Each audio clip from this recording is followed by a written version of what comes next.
Hola, muy buenos días amigos de Radio Digital. Otra vez nos encontramos aquí en el consultorio de La Generosa. Yo soy la doctora Zaira González y como cada semana vamos a estar abordando un tema diferente. El día de hoy toca el tema de control prenatal.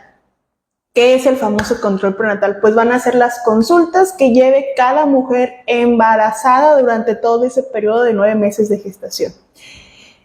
Aquí a veces las mujeres caemos en un error de creer que nuestra primer consulta es cuando nos enteramos de que estamos embarazadas y no es así. La primer consulta siempre debe de ser cuando planeamos estar embarazadas. Entonces esa va a ser la primer consulta de nuestro inicio de control prenatal. ¿Por qué? En un embarazo ideal, primero deberían de hacerse estudios para saber que todo está bien, es decir, que no hay anemia, que no haya alguna infección de transmisión sexual como VIH, sífilis, que la mujer sea apta y sobre todo empezar a tomar el famoso ácido fólico, el cual previene defectos de nacimiento. Pero eso es en un mundo ideal y en un embarazo ideal. Entonces, casi por lo regular las mujeres aquí a consulta nos llegan cuando ya están en segundo mes de gestación, es decir, cuando ya llevan 8 semanas de gestación. ¿Y por qué? ¿Por qué llegan en ese tiempo? Porque ya no menstruan, tienen amenorrea, o empiezan con los famosos síntomas de náuseas, vómito, mareos, dolor de cabeza, dolor de senos. Entonces dicen, algo está pasando, por X razón se hacen una prueba casera y sale positiva. Entonces llegan al consultorio o llegan al centro de salud. ¿Y qué tenemos que hacer como médicos? Pues primero es las enfermeras. Primer filtro van a ser enfermería. ¿Qué? Tomar presión arterial, temperatura, preguntarle a la paciente si tiene algún síntoma de alarma, obviamente el motivo de consulta.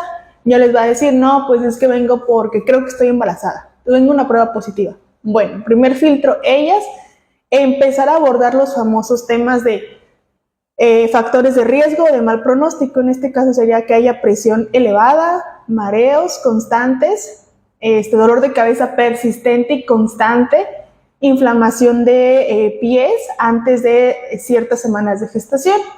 Después ya pasa la enfermera, nos lo pasan otros como médico. Obviamente nos presentamos antes de iniciar una historia clínica prenatal, porque van a ser historias clínicas diferentes. ¿Qué tenemos que hacer? Confirmar el embarazo. ¿Okay? Recordemos que las pruebas caseras a veces tienen un cierto grado de error, entonces se tiene que mandar a hacer la prueba en sangre y también un ultrasonido para ver cómo está la implantación, cómo está el bebé, y mandar a hacer estudios de control que serían biometría hemática para descartar anemia, también química sanguínea, sobre todo para evaluar la función renal, colesterol, triglicéridos, un examen general de orina. Recordemos que este examen va a ser primordial y de importancia en casi todas las semanas de gestación o en todos los trimestres. ¿Por qué? A través de él podemos detectar proteinuria, infección en vías urinarias, hemoglobina en sangre. ¿Por qué es importante el examen general de orina? Porque recordemos que en ciertas etapas del embarazo ciertas mujeres llegan a presentar la famosa presión alta o la famosa preeclampsia. Entonces, cuando hay preeclampsia empieza a desechar proteínas del riñón, los cuales las vamos a encontrar a través del examen general de orina. Por eso se solicita. Y también recordemos que uno de los principales factores para un aborto en el primer trimestre es una IBU, una infección de vías urinarias. Entonces, en la primera consulta es más general, ahondar, empezar a hacer alguna historia clínica, de antecedentes familiares, si es deseado o no es deseado. Empezamos entonces a darle la dosis de ácido fólico, que en mujeres embarazadas la dosis es de 400 microgramos, una cada 24 horas, y ya posteriormente se cita a la semana o a las 2 semanas para empezar ya el control prenatal como debe de ser. Ya revisando la biometría, la química, también empezando a revisar las pruebas que se les mandaron a hacer de transmisión sexual, sobre todo VIH y sífilis. Recordemos que nuestras guías de práctica clínica como médicos nos solicitan al menos 2 pruebas de infección de transmisión sexual al inicio y al final del embarazo, o máximo 3, que es inicio, a mitad del embarazo y al término del embarazo para descartar un VIH y un sífilis. También vamos a revisar el ultrasonido. ¿Por qué? Porque es importante el ultrasonido y a veces aquí en el consultorio me han tocado pacientes que no les llegan a explicar eso, o en el servicio me pasaba muchísimo, que me dicen es que me lo solicitaron, pero no sé por qué. Ok, ¿por qué? Porque de acuerdo con eso podemos fechar y darle una probable fecha de parto a la mujer y también decirle cuántas semanas de gestación lleva.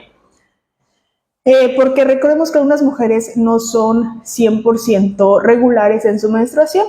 Entonces, recordemos que para fechar puede ser con ultrasonido o por fecha de última menstruación.